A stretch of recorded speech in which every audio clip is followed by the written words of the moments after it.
Hello everyone and welcome to our first ever British Newspaper Archive webinar. I'm delighted today to be joined by Aoife O'Connor, who is the Data Development Manager for the British Newspaper Archive, and she'll be taking you through making the most of the BNA and how to actually get the most out of the website to use for research in the past. I'll do a quick introduction of myself. My name is Niall. I work on the content team for the British Newspaper Archive as well as Find My Past. And just to take you through as well some steps, housekeeping that we're going to do today, just before we get started. So the webinar has started, so if you can't hear or if you're having any sound issues, just make sure that the volume on your device is turned up all the way and that you have clicked the widget on the screen. The little red widget at the bottom of the screen represents the audio, so if you click that, you should be able to hear us. If you want to download the slides that Aoife is going to go through, you can do that from the resource list. And also our full webinar, if for some reason you're having technical issues and you can't view it, the full webinar will be posted in full onto our YouTube channel, which the address is there on your screen, and also onto the blog on the British Newspaper Archive in the coming days. As well as that, within an hour or two after the actual webcast, you will be emailed an email with a link to watch it on demand. So don't worry again if you can't hear it live or if you're having any issues, you can watch this on demand. So without further ado, I'll hand you over to Aoife O'Connor, who's going to start the webinar for us. Hello everyone, and as Niall says, welcome to our first ever British Newspaper Archive webinar. We're absolutely delighted to be speaking to you all today and walking you through some of the hints and tips of getting the most out of the British Newspaper Archive and also considering historical newspapers in general. So first of all, what is the British Newspaper Archive?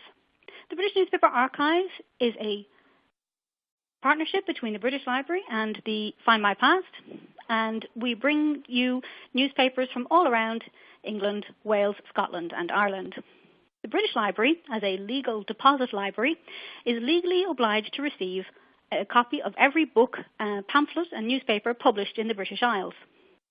We then take those materials and digitise them in a studio at the Boston Spa location of the British Library for microfilm and paper. We also work with individual publishers so that we can get more modern material. Newspapers have extremely strict copyright restrictions, and this means that for many materials we can only publish up as far as 1873. Where we have identified the publisher and received their permission, we can publish up to 1910.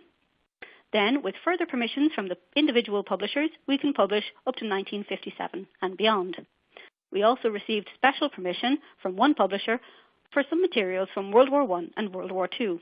And this accounts for some of what may seem like gaps in the collection, where we have publications from World War I and World War II, but inexplicably not for years before or after.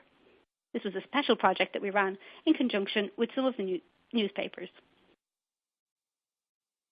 So what have we got? As you'll see, my slide says 756 titles. But with the way the British Newspaper Archive works, I can see that on the website today it's 757. We have titles from England, Wales, Scotland and Ireland, and our coverage is from 1708 to 2003. There are over 2.6 million individual newspapers on the website, and this amounts to over 19 million pages. And again, my slide is immediately out of date after only 24 hours.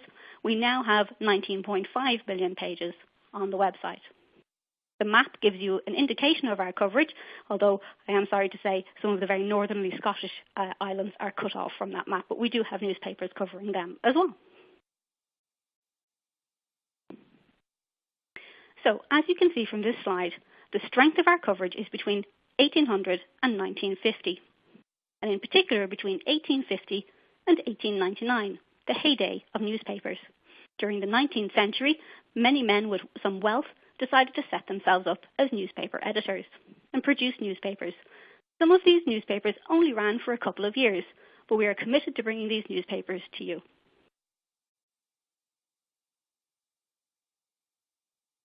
So, to get into a little bit more detail about what we have, there are 480 titles for England. We now have a newspaper for every county. This was achieved in recent months by adding a newspaper for Rutland, England's smallest county. And our coverage for England is 1710 to 2003. For Ireland, we have 142 titles, and we cover the entire island of Ireland. That is to say, Ireland comprises what is modern-day Northern Ireland and the South. We've not reached yet a paper for every county, but it is coming very soon. And for Ireland, we range from 1708 to 1955.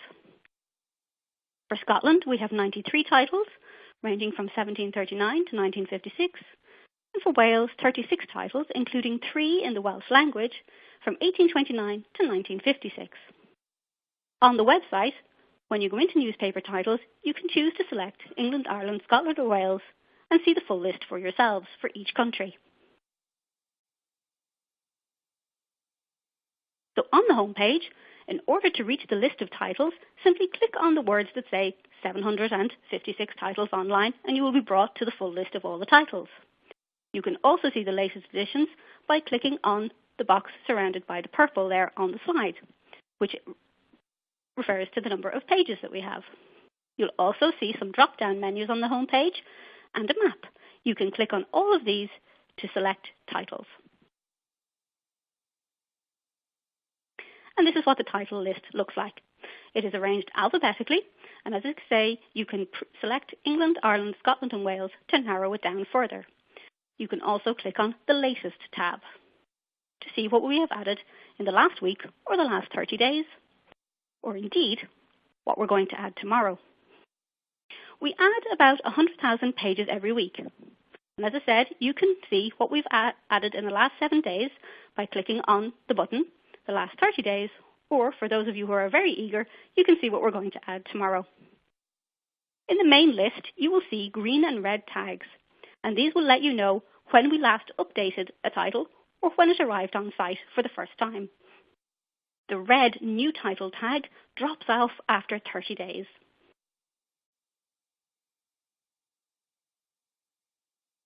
As you click on each title, you will be brought to the title page.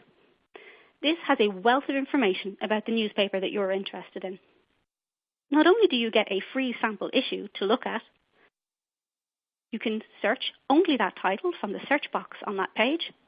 You will be told the number of issues that we currently have, the number of pages, the available years, the years we plan to add to that title, when we first added the title, and when we last updated it. Crucial for any sort of research is also seeing how that title has changed over the years. The name changes to the Birmingham Daily Mail, it simply reduced to the Birmingham Mail. Very important to know, and some titles went through some very unusual changes.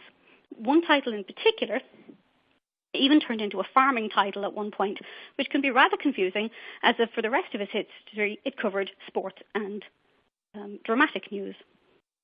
And we also show you what is the earliest that we have and the latest.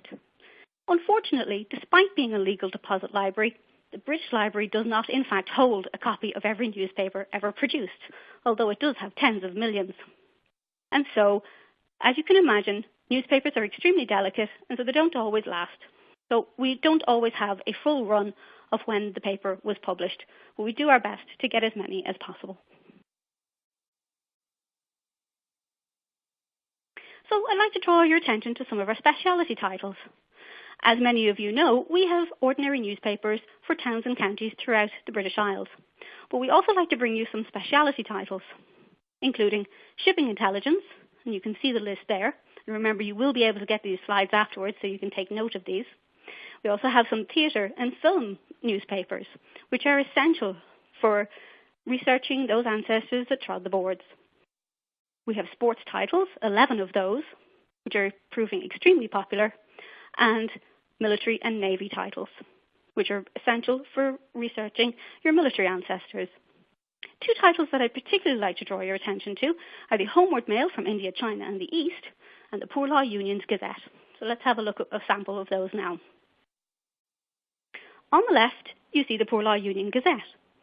This paper was produced and shipped around the country, and essentially it was small ads that described people who had run away from their parish, abandoning their family, and thus were considered runaways, and there was a £1 reward offered for their apprehension and the return to the parish on which they were chargeable. And this meant you can get some essential details about ancestors in particular. Sarah Doyle, age 22, recently imprisoned in Birmingham Borough Jail. About 5'4", brown hair dressed in a straw bonnet, silk handkerchief thrown over her dress, dark printed gown, left her child aged 10 months at 34 Court 2 House, Livery Street, now chargeable to this parish. The physical descriptions are particularly useful when trying to build a picture of your ancestor's life. And you can see how people moved around the country, or indeed how somebody may have disappeared from your family tree. On the right-hand side, we have some passenger lists from the Homeward Mail.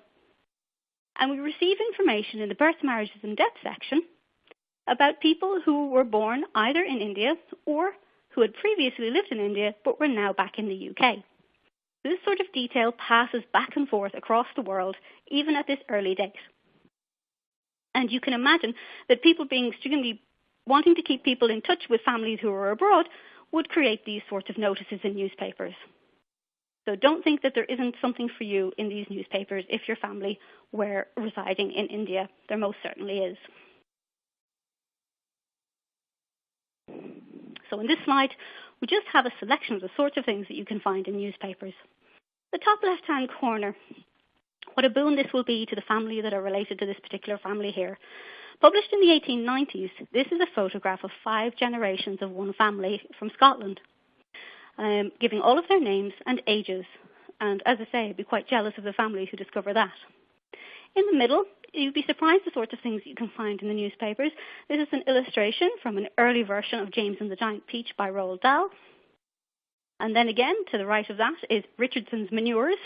Advertisements are wonderful things in newspapers and can be quite quirky at times.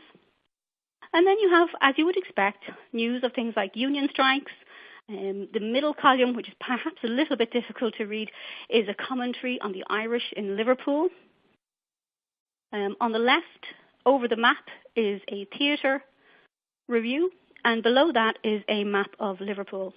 And the far right on the bottom is an advertisement for Jane Eyre, an autobiography by Currer Bell.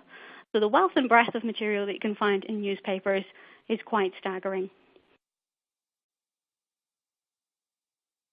So what's different about historical newspapers? Are there differences from modern-day newspapers? Oftentimes they were only about 4 pages long. They were produced weekly and were quite expensive. But that is not to say that your potentially illiterate family members didn't hear the news. They would be read out in cafes and bars and pinned to notice boards for other people to read out to their friends. Also, in one of the previous slides, you will have seen the newspapers available at the public library. The front page was invariably covered in notices and advertisements and did not actually have headlines or stories. There were very few images until around the 1910s, generally speaking, although the Illustrated London News had been published since the early 1800s, and there is no byline or journalists in the early newspapers, so it can be quite difficult to do journalism history, ironically, from newspapers, as journalists did not have a byline. Each story can be followed closely by the next. This can be rather confusing, as you can be jollying along, reading a story about something quite light, and find yourself reading rather a harrowing notice about a death or a murder in the next paragraph, with no break in between. And so this is a typical front page from the Birmingham Daily Mail from 1871. As you can see, it is mostly advertisements, but to the right there is some general news. News would have been drawn from all over the country, and stories will repeat from newspaper to newspaper without any changing to the wording.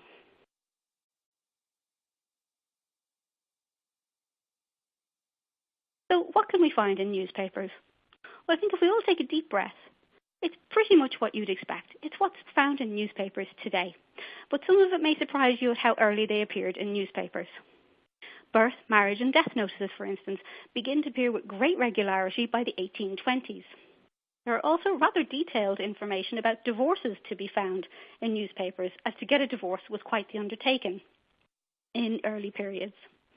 Advertisements, of course, but the thing to remember about 19th century advertisements in particular is that they read more like advertorials or editorials. So they read more like stories and can have an awful lot of detail about, say, your ancestors' workplace and the sort of things that they were selling. Bankruptcy and debt liability notices are published with great frequency in newspapers and are extremely detailed. They don't hold back in these 19th century newspapers. They will print full addresses of any bankrupt person. Debt liability notices are particularly detailed and somewhat amusing, insofar as they are mainly produced by husbands who are declaring that they are no longer liable for their wife's or children's debt. And so they tend to put in very detailed descriptions of their wife, where she was last known to be, and why he will not be liable for her debt. And one extremely amusing one came up recently, shared by our friends, I believe it was in Trove, where a wife actually took out a notice in the same newspaper and said that she had never been a cause for debt for her husband, and she would greatly appreciate if he would spend his money more wisely than taking out falsified ads. So you can see a lot of back and forth in the newspapers as well between people. Committee meetings, attendance and reports, and charitable donations. Newspapers printed lists and lists of people who had attended committee meetings or indeed made charitable donations. And these lists can prove that your ancestor was in a certain place at a certain time and participating in their community. You will also see property sales, and we have to consider that perhaps it was a property sale, perhaps advertising property in America, which prompted a young man to leave his family and to go off and seek a new life. Army, police and civil service promotions, exchanges and movements.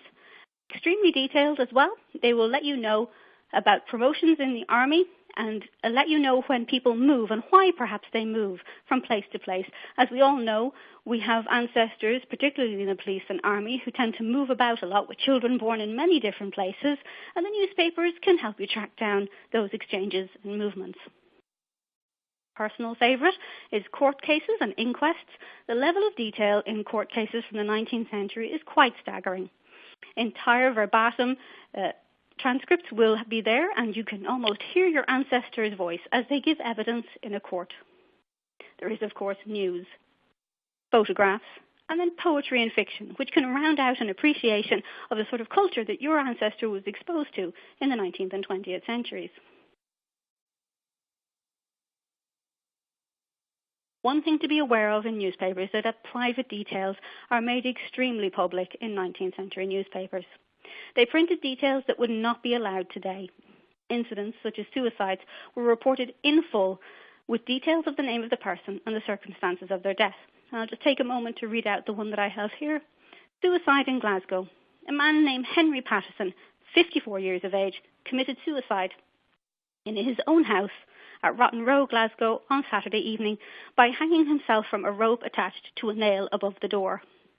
These sorts of details can be extremely upsetting, and I have seen cases of these types of reports right up until the 1930s, wherein somebody I was speaking to who had never spoken about their family member's suicide was confronted with it in the newspaper. So do prepare yourself for that sort of confronting and extremely detailed reporting in the newspapers. As I say, those suicide reports in that level of detail appearing right up until the 1930s. So, as I said, court cases are one of my favourite things in the newspapers, and it is rather a selfish interest I have in them, as it was a court case that broke down a brick wall for myself. My great-grandfather, Patrick Murray, born in 1861, is considered a bit of a dark horse in the family. As you may know, Irish genealogy is a little bit more challenging than anywhere else, and so we wouldn't have any censuses, so there's no possibility of me tracking Patrick through the usual types of records. But as it happened, when he was 21 years old, he was called as a witness to the Phoenix Park murders. Phoenix Park murders were some extremely famous murders that had happened in Ireland in 1882. Obviously, the trial goes into 1883, and it was the murder of the Chief Secretary and the Permanent Under-Secretary to Ireland. Of course, on the one hand, I was fascinated that he had been involved in this extremely sensational and historically important case, something that we still learn about in school today. But of course, what interested me as a genealogist was that it gave me some details about his life that I had been unable to find in other records.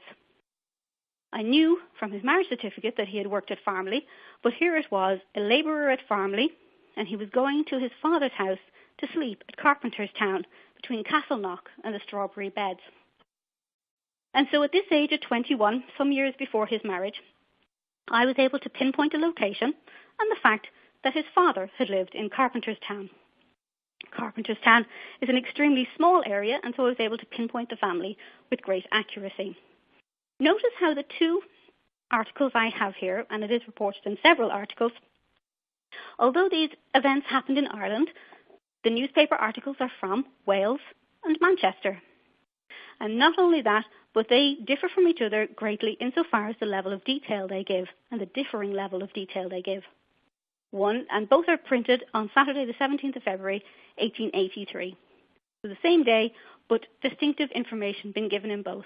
And in one, we hear something of his voice and the fact that I warrant he was heading off to the pub when he passed through the Phoenix Park and witnessed the events that he witnessed. So on that note, context of your ancestor's life is on a local scale. Notwithstanding the fact that my ancestor had brushed up against an extremely famous event in Irish history, most of your ancestor's life is going to be at a very local scale.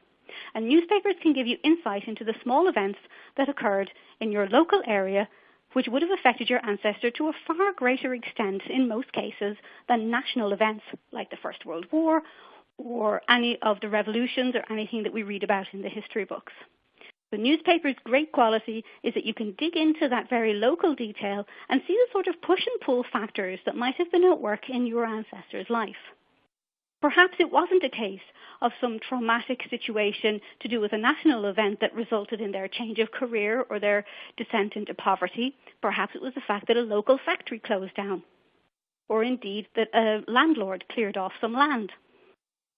So do look to the newspapers to fill in those details of your ancestor's life between the censuses. As you've seen as well from my example, you must never restrict yourself to your local paper. Newspapers printed stories from all over the country, and it is not at all unusual to find a story from a village anywhere in the world, I say Ireland, published in a local paper in Scotland. Again, if I can turn to my own example, the very first mention of my hometown in Dublin is in fact in a newspaper in Scotland in 1739.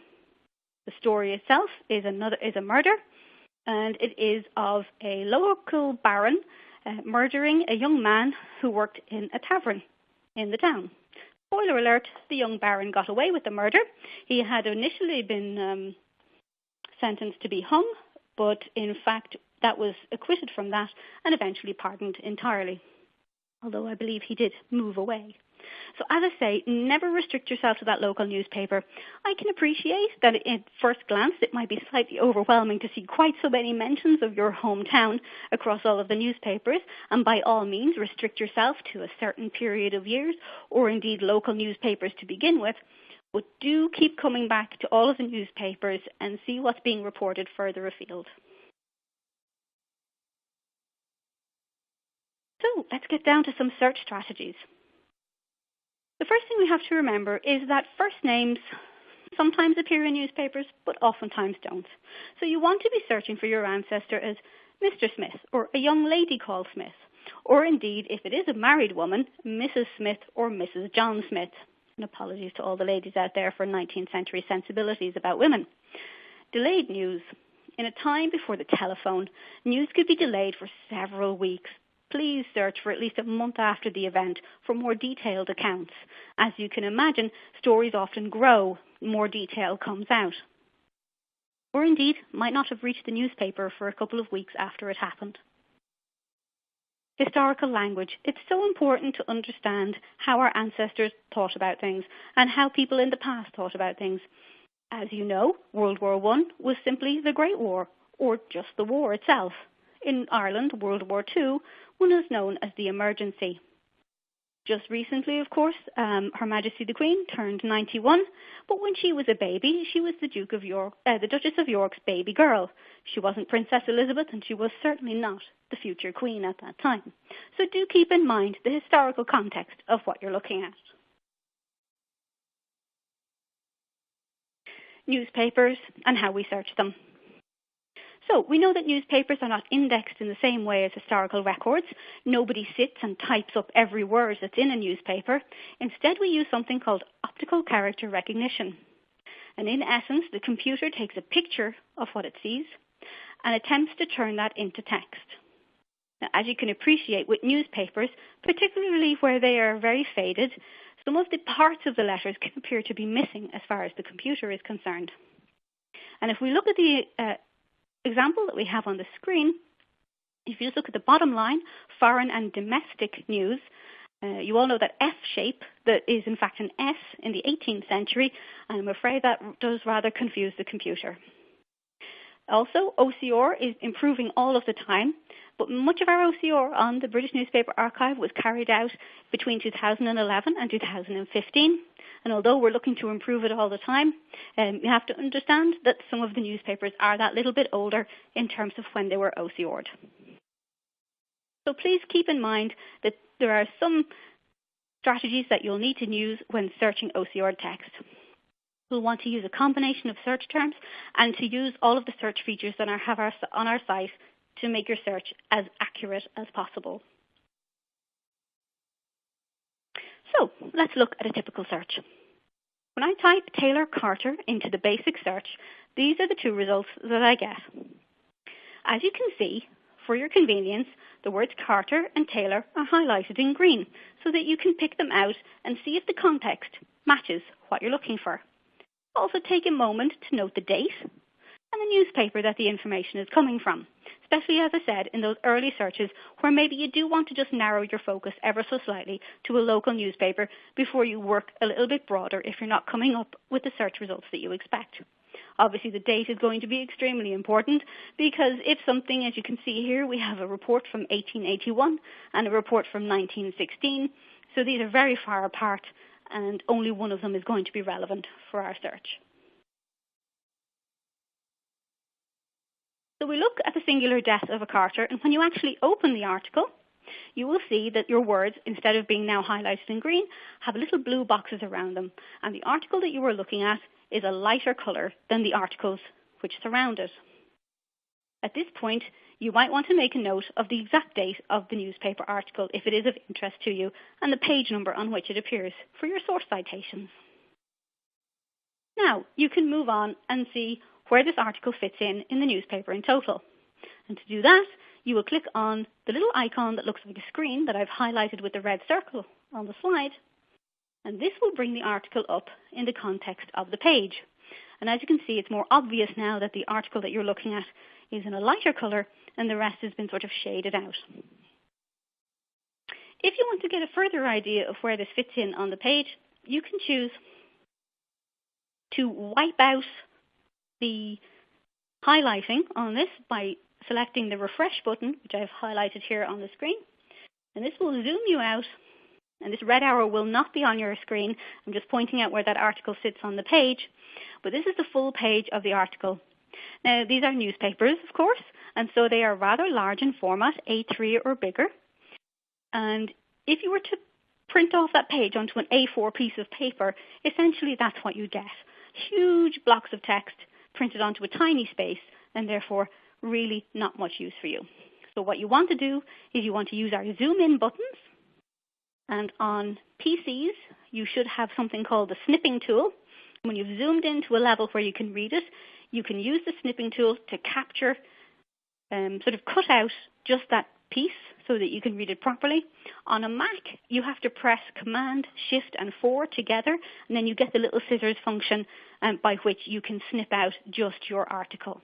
But in order to remove those little blue boxes, you do need to do that previous function of the refresh, and you just need to kind of remember where it is on the page and then zoom back into it so that you get a nice clean image for sharing on Twitter or Facebook or putting into your research documents. So, advanced search. Advanced search actually is almost like a simple search on the British Newspaper Archive, insofar as the British Newspaper Archive supports you being able to use quotation marks so that you get an exact phrase. You can also use minuses to remove a word. But if you're not comfortable with things like pluses and minuses and quote marks, do use the advanced search to achieve the same ends. So pop into advanced search and type in any words that you want to leave out, or where you want something to appear as a phrase, so the words are absolutely next to each other. And that way you'll get the most pinpointed results for what you're looking for. Each of our advanced search options have a little eye beside them, a little information nodule, and if you hover over that, it will give you more detail on what using that section of advanced search will do for your search. So for instance, exact search. So our standard search includes variants of your keywords. If you search for fish, you will also get results for fishes, fished, and fishing. But if you only want fish and not fishing, fishes, and fished, you would click exact search, and that would narrow down your results still further.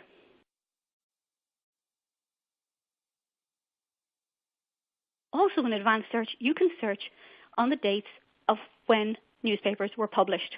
And I find this particularly useful to search for articles which were published during the periods of World War I and World War II. And this allows you to take a focused period of history and only search for a theme or a subject and how it was being discussed at that time in history. Obviously, one of the great joys of digitizing newspapers is that you no longer need to know when something happened. But by the same token, if you're looking at a very strong subject or a very strong theme, you do maybe want to sometimes narrow that search down to papers that were only published in a particular period. That said, we had a recent situation where we had some people who were absolutely convinced that a court case had begun in the 1890s, and I persuaded them perhaps maybe we want to just leave the search a little bit open for the time being, and lo and behold, the court case had in fact started in the very, very late 1880s. So do keep an open mind where dates are concerned. Use them to your advantage or leave them out where you're not sure when an event happened. So we offer a number of search filters on the British Newspaper Archive. If you're doing regular searches with us, you might want to reduce your searches to just new newspapers that we've added. So you can just look at articles we've added today or in the last 30 days if it's something that you are looking to track regularly in newspapers, particularly if you're doing historical rather than genealogical research. You can also narrow by date ranges, and also this will allow you to see patterns, particularly for historical events or historical terms. We had a wonderful story recently where a gentleman was able to push back the use of the word bypass in connection with roads by 11 years by seeing that the term had in fact come up in an earlier period. You can, of course, filter by newspaper, and then we also offer the ability to filter by types of articles, including illustrated and family notices.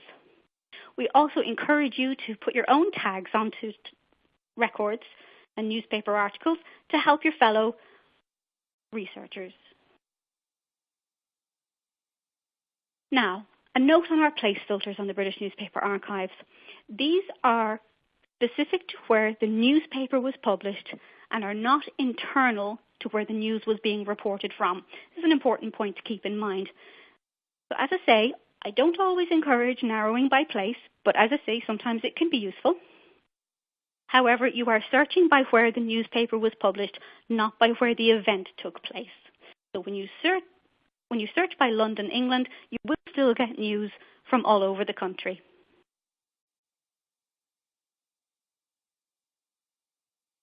Now, one of our favourite features that we offer on the BNA is the ability to save your research. And you can save it into a number of folders. And so you can create a folder for every topic that you're interested in. So find the article that you're interested in, use the little flag that's grayed out in the top right-hand corner with the little plus symbol in it, click on it and it turns red. And you can just as easily cancel this action, either by pressing cancel as you're going along, or indeed clicking on the little red flag and it will turn back to being grey with a plus on it, and you can just switch off the fact that you have saved it. And then you can save it into a research folder. And I have one for genealogy and family history and one for my local hometown, and you can sort your research to your heart's content. It even tells you when you saved it.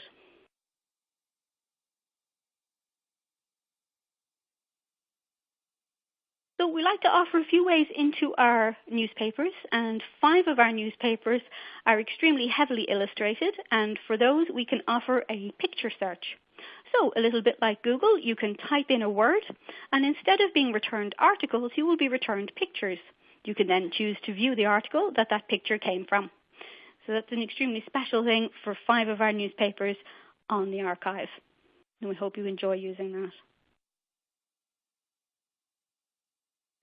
So, obviously, we have our blog where all of our hints and tips are, and we also have a help and advice section on the website, and do make the most of those.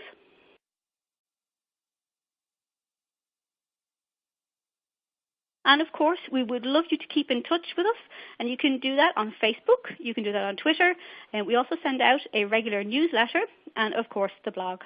And if you are sharing your stories on Facebook or Twitter, please do use that snipping tool on your computer or take a screenshot and share that along with your tweet or your Facebook. We'd love to see your finds. So I think that's about all from me. I'll hand back over to Niall, and he can let you know how we've been getting on today.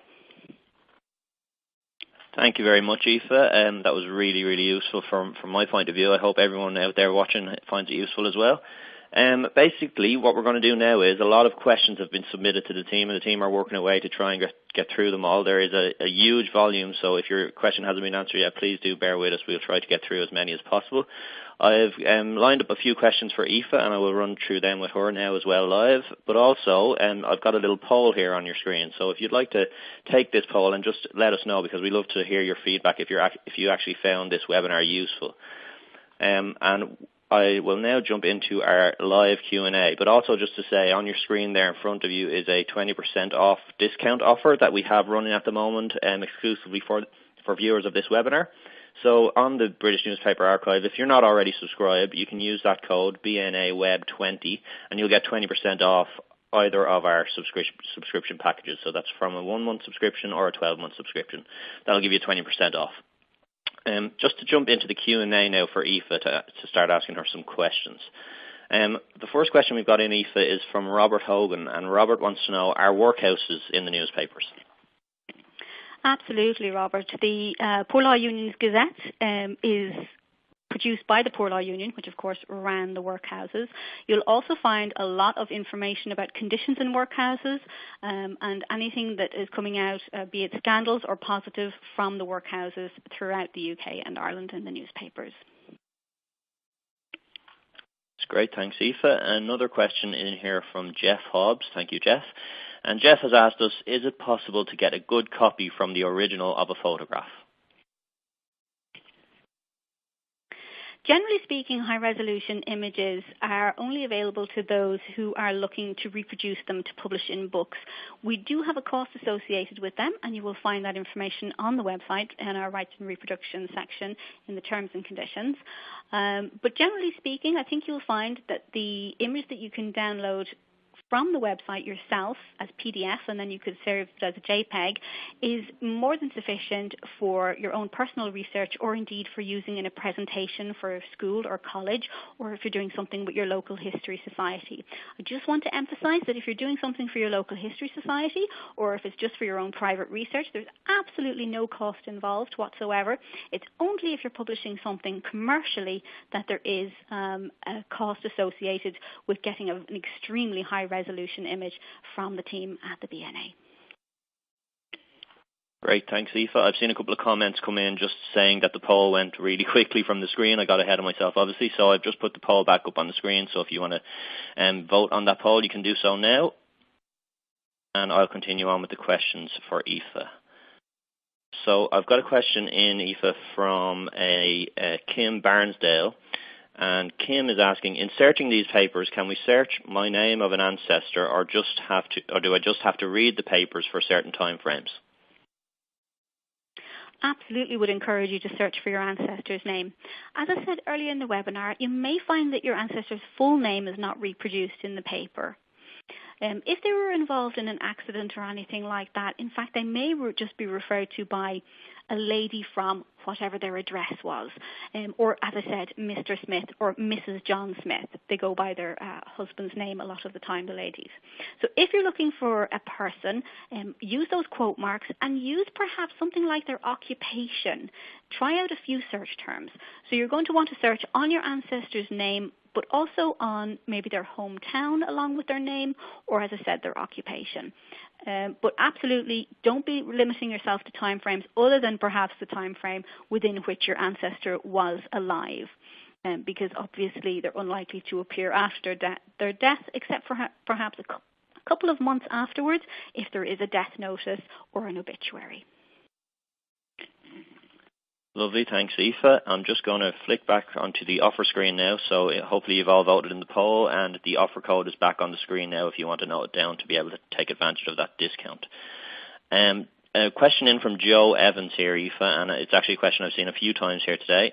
Can you elaborate on the difference between the BNA and the FMP newspaper searches? Absolutely.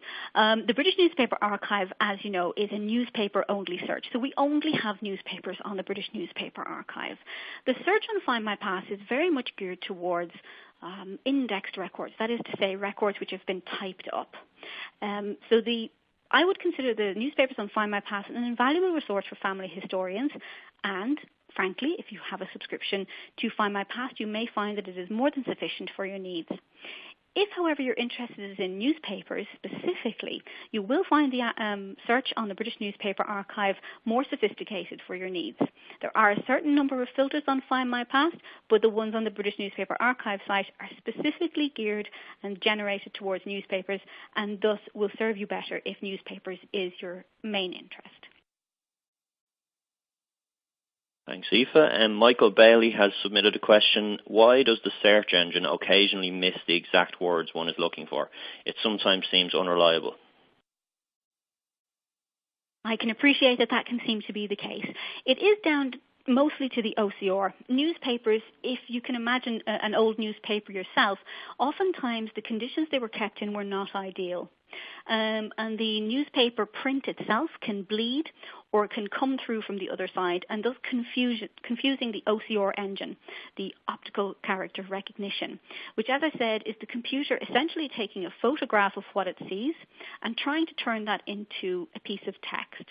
So if something like an F has a missing squiggle at the end, it's going to think that perhaps it's the letter I, or indeed an E with a missing piece at the end is going to look like an F. So all I can suggest is that you use all of the other tips and tricks that we discussed today, and that perhaps you think of other search terms that are aligned to what you're looking for. Lovely, thank you. I've seen a couple of questions come in about the offer code as well, just regarding how long it's going to be valid for. The answer is the end of this month, so the 31st of May, that code will expire. Another question for you here, Aoife. Is there a way to find out, sorry, this came in from Jonathan Vernon, and Jonathan wants to know, is there a way to find out who the journalists were, if not for a particular piece, but who were working on the paper at that time? That is a very good question. It's not something that I'm a particular expert in. Until bylines come in, there is some works out there with regard to journalism that can allow you to know. But generally speaking, journalists at the time were piece writers. They were paid by the line, and they would submit their work to several different newspapers. As I say, that is something that we can certainly look into for you, and we can pick it up in another webinar perhaps to talk about journalism in the 19th century. Great, thanks Aoife. An interesting one in here from Diane Freeman. Thanks, Diane. I'm a mystery writer, and my current work involves the murder of a gossip columnist in 1899. I'm looking for some examples of gossip reported at that time. Is there an easy way to find out which papers carried that type of news? Okay, that is a wonderful question. Generally speaking, it tends to be things like the Illustrated London News, the Tatler, although I'm not sure that was going in 1899. The sort of more tabloidy newspapers would certainly have that type of thing. just blanking on the name of an Irish newspaper for you, which is a society newspaper. So anything with the word society in it, and in fact columns with the word society in them, because that tends to be where the gossip columns were. So in particular at court. So if you look for anything to do with the royal court or fashion, the word fashion tends to appear a lot where gossip columns were concerned. Lovely. I do always try to catch you out with some interesting questions, Aoife. Robert Hyatt has sent one here as well. This is a little bit more straightforward for you, I'd imagine, because you've already covered some of it in the slides. But could you give us a rundown again on the best way to search the newspapers on the British Newspaper Archive, some tips? Okay, it's a kind of a how long is a piece of string question, but we can certainly try. Insofar as it very much depends on your topic. So as I say, in the first instance, go to your history books, go to Google, look at all of the background that you can get to your topic, if it's not to do with a person, this is. Or even if it is to do with a person, look at what was happening in their local area and go back to the newspapers and start to delve into the stories of that particular event or that particular area. And so to do that, you will be looking at using a selection of search terms. No harm in keeping a notebook beside you, writing out a list of your search terms and ticking each one off as you go. When you get your results in themselves can give you a lot of information. You want to be looking at when the search term starts to come into use, and then when it starts to be really, really popular, and then maybe when it starts to fall away. And just take some notes about how you're going to approach your research. As I say, invaluable to have a notebook and to use those folders in saved research that we have so that you can start to organize your research. But it really is about getting into the mindset of the 18th and 19th century and thinking about how they thought about things. So things are always sensational or tragic. It's a much sort of overblown language in the 19th century. And then, as I say, just work down methodically through either chronologically, or narrow yourself to a chronology if it is about a particular person's life. And then, as I say, in that first instance, you might want to narrow yourself down to some local newspapers, but by the same token, as you get more sophisticated in your research, you're going to want to be broadening out across the whole country to see where else those stories might be mentioned. And then finally, once you're sort of into your research, you're going to only want to be looking at the most recently added articles that we've put up on the site so that you're getting that fresh material only. Thank you very much, Aoife. As the Q&A continues, I'm actually going to put up another question onto the screen now. And this one is basically, because this is our first British Newspaper Archive webinar, we want to know what topics you'd like to see covered, or if we do future ones, and hopefully we will do more. So if you want to add your comments in there and submit them, we'll take a look at the list afterwards, and we'll be able to look at the most popular topics that people want and possibly have that as the next webinar subject. Getting back to the Q&A now. Fred Flack has submitted a question. Thanks, Fred. And he's asking, is there an index list of newspapers you hold by county? Hi, Fred. Although there isn't a list in the same way as that there is the country list for Ireland, Scotland, England and Wales, what you can do from the home page is you'll see a yellow bar that says choose a county. When you choose a county and then it pops over into the search, you can then filter by newspaper in the same way. So just click on more newspapers on the left-hand side and you will get a list of newspaper. Generally speaking, this will only be 1 to 2 pages long, and you can either use your mouse to select, just drag over it and select it like a list and copy the list and then paste it into Word or something like that. Or you may just find it useful just to scan down through the list yourself to get a sense of the newspapers from that county. I should emphasize, of course, that this is where the newspaper was published, and therefore there will be stories in that newspaper from all around the country. Thanks, Aoife. Ian Russell has submitted a question basically asking if and when we're hoping to introduce a snipping tool onto the British Newspaper Archive. Although I know of no immediate plans, it's certainly something I will bring back to our development team because it is an extremely interesting suggestion. Lovely. Fiona Barry is asking, do the newspapers include obituaries? And if yes, can they be easily searched by using that person's name and maybe their hometown? So specifically, I suppose, a question for genealogists and family historians who'd be interested in obituaries. Absolutely. Not only would using the person's name in quote marks assist, and perhaps the town name, or indeed newspapers from that immediate area, don't forget to use down on the left-hand side of our Filter Your Search feature, once you go into the search, that you can filter your search by family notices. And this is where we have used the OCR and search engine to identify where we're seeing births, marriages, and deaths in newspapers. Full obituaries would tend to be a lot more detailed, and therefore it will often feature not only the person's name but also another family's person's name. So you can actually use both in the search box.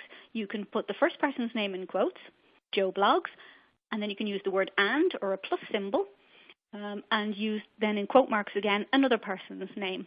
And then, of course, because it is an obituary, you would expect it to appear in the newspapers in the sort of 6-week to 2-month period around the person's death or on the anniversary of their death. So use those two pieces to look for that obituary.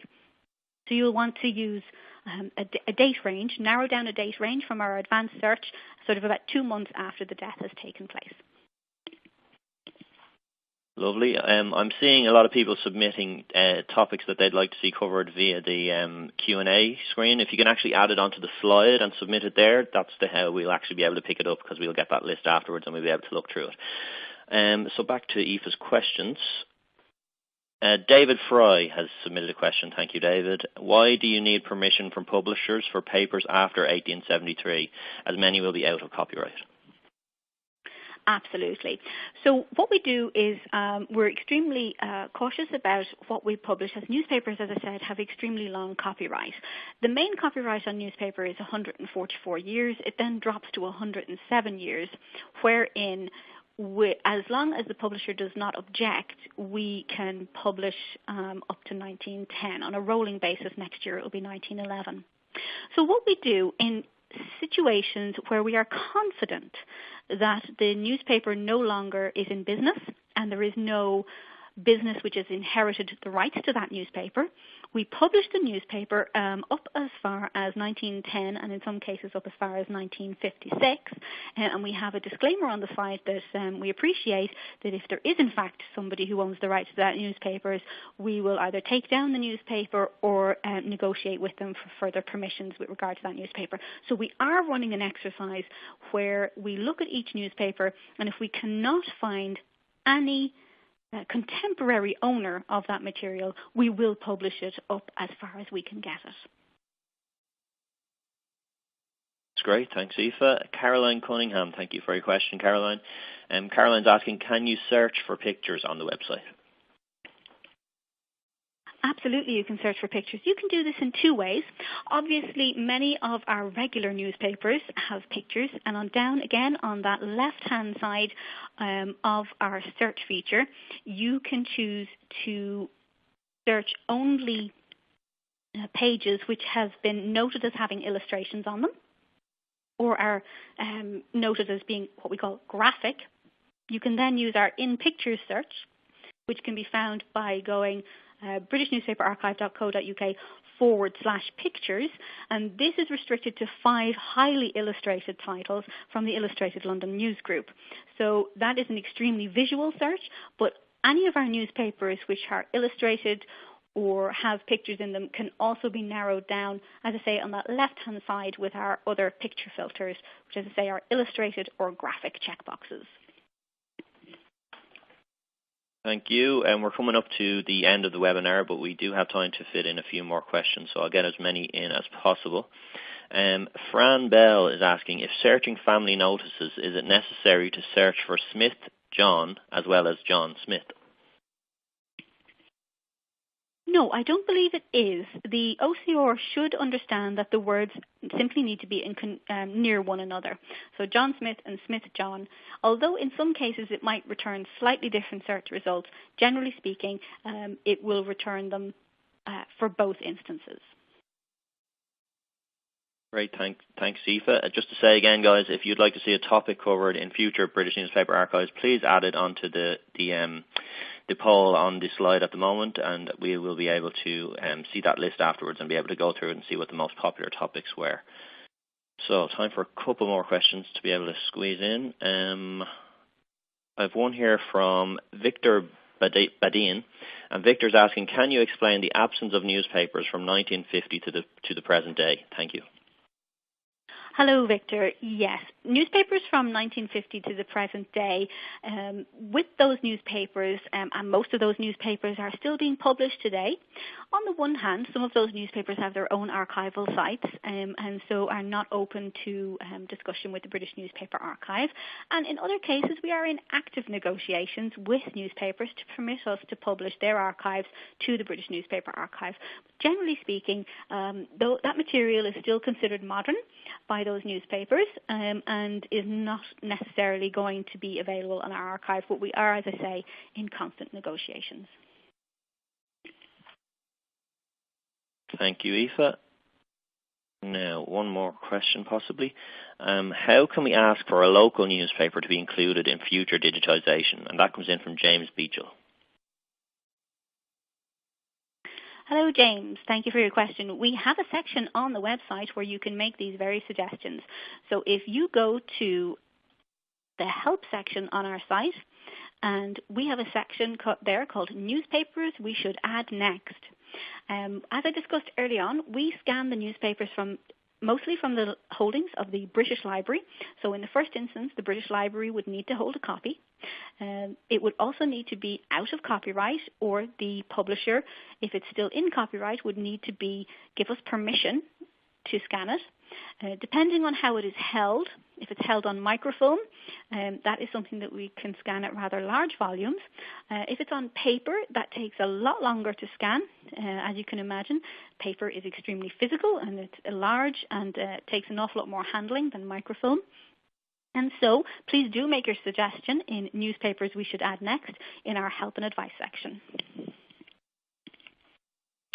Great, Aoife's absolutely flying through these questions, so we do have time to squeeze in a few more. Barbara Brennan is asking, have you any tips for searching for a very common name? I think, Barbara, in your instance, I would actually suggest maybe narrowing down to that geographic area to begin with, and a little bit more of a narrow date range for an extremely common name. Also, as I said, take a deep breath, think about the family, think about occupations that they had, streets that they may have lived on, towns that they may have lived in. As I say, 19th century newspapers are extremely detailed and they're not afraid to publish somebody's exact house address. It's no harm to give it a whirl, to put it in that exact street address and see what comes up. Also look around the topic. If you know anything about where they were working, or if you know anything about other family members, perhaps not the exact direct line that you're looking at, but use the same principles that you're using for your genealogy. FAN, friends, associates, neighbours. And just sort of try and go around the issue, but as I say, in your instance, just to get you started, I would say narrow down to those very local newspapers, or at least the county newspaper, and narrow down your date range to when you know that person would have either been active or alive in that area. So obviously by active, I mean, generally speaking, you won't see children's names very much in newspapers. So you want somebody into young adulthood and into later life when you're searching for them. Thank you, Aoife. Just checking to see any other questions here. There's a question here I can actually answer myself. Are you able to access the homepage of the BNA at Find My Past? And that's in from Winifred Evans. Winifred, no is the answer. Find My Past and the British Newspaper Archive, although we are all under one umbrella company, we are two separate websites. So the British Newspaper Archive you can only access at britishNewspaperarchive.co.uk, and Find My Past you can access obviously at findmypast.com.co.uk.ie or .com.au. They are two separate websites, although the newspapers, the actual holdings of the newspapers are the same on both websites. I'm just popping up on the screen again, guys, the offer code and slides, because I see some people asking about it again. So the code, just as a reminder, is BNAWeb20. That will give you 20% discount off either the 12-month subscription or a 1-month subscription on the British Newspaper Archive. Just jumping back into the Q&A now. We've got a couple of minutes left. See if there are any more that we can squeeze in.